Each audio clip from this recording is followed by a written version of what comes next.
So, the Venom F5 Roadster Revolution is finally back as a limited, and you're thinking if it's a good purchase or not. Well, don't you worry, my friend, I'm here to prove just that. This is the Hennessy Venom F5 Roadster Revolution. It came back as a limited for $14 million. It's available for 4 days with around 4,964 units left as of the time I'm recording this. And you're wondering if it's a good purchase or not. Well, don't worry, let's check it out. Here is the Venom F5, and to be honest, in the looks department, it looks really good.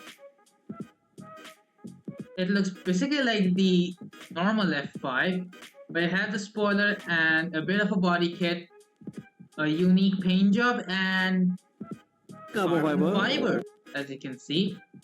But is it all worth it? Let's go and have a look at it in the dealership. So in the dealership, this car has a top speed of 482 kilometers per hour, acceleration of 72%, handling of 69%, nice, and braking of 44%. You can only open the doors in this car, so that's unfortunate. This car maxed out goes to 579 kilometers per hour, acceleration of 98%, handling of 74%, braking of 81%, and nitrous with premium boost gives you 100%. So those are all the stats on paper, but how does it handle in a race? Starting off with the drag race, the F5 Revolution Roadster is pretty quick, honestly, and you get a time of 5.4 seconds. This is actually my best time right now. Now, here we go in the highway race. As for the highway race, it's all about top speed, and this vehicle achieves that. It goes a staggering 578 kilometers per hour, which is some 400 plus miles per hour, I'd assume. And it finishes this highway race in 24.7 seconds, which isn't bad at all. Now, as for the rush hour race, this is probably one of the most important races to be done because this is the best way to make money in terms of racing. So for the people who are trying to buy this car, probably most of them will use the car in this race. So as of that, let's try to figure out if this race is good enough. And coming up to the end of this race right here, this wasn't my best race, to be honest. But yeah, you could get around 45 seconds in this race, which I also got with the Hennessy Venom F5 normal F5 Roadster. Now here we are in the Daytona race. The Daytona race is all about top speed again, as well as how it handles. And for 90% of the time, you won't be worried about this handling, honestly. The driver has a skill issue right here, actually. The driver being me. Oh, geez, okay.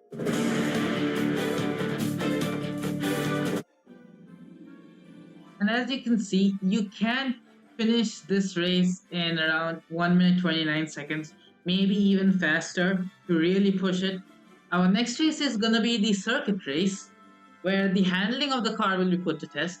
And this is important because we are here to test the handling of the car as well and how maneuverable the car is at high speed. We did get a glimpse of it at Daytona, but it's more of just a straight left-hand turn. But here you have to do a lot more than turning. Alright, so far so good. We are keeping good pace. I am really destroying my previous record in this. Anyways, moving on, I guess I'll speed this up until I'm done with the race, then I can give you my verdict on how well the car handles.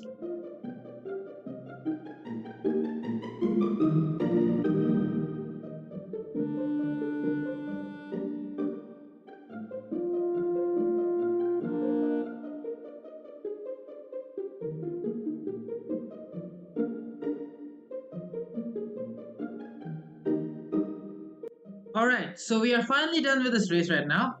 We got 2 minutes 45 seconds, which is not the best time, but it is above average. By driving this car, I did feel that the braking of this car is pretty bad for its price point. Again, you do have to remember that you are paying 14 million for this car, and for that, the brakes are not worth it. I'd say 14 million is a lot, but the brakes are just not that good. Now, the real question is this car $14 million good? My answer to that would be 50-50. It's not really good if you're actually if you're just grinding for this car as to be your daily car and you don't have $14 million lying around. This car isn't really worth 14 million if you're buying it just for these stats. But if you have around $14 million lying around and you don't know what to spend it on, this could be a good purchase. And it's not that it's the worst car for its price, it's still pretty good, but you can get better handling cars and cars with a little better performance overall. For example, you can get the McLaren Solus GT or the Rovana Racer, which the Rovana Racer is objectively much better than this car. But again, if you want a bit of exclusivity, then I'd say go for this. And that basically wraps it up for this video. If you did enjoy this video, be sure to slap a like, maybe even to subscribe. Check out my Twitch because I stream there sometimes if I get the time. And I'll see you guys in the next video. Take care, everybody.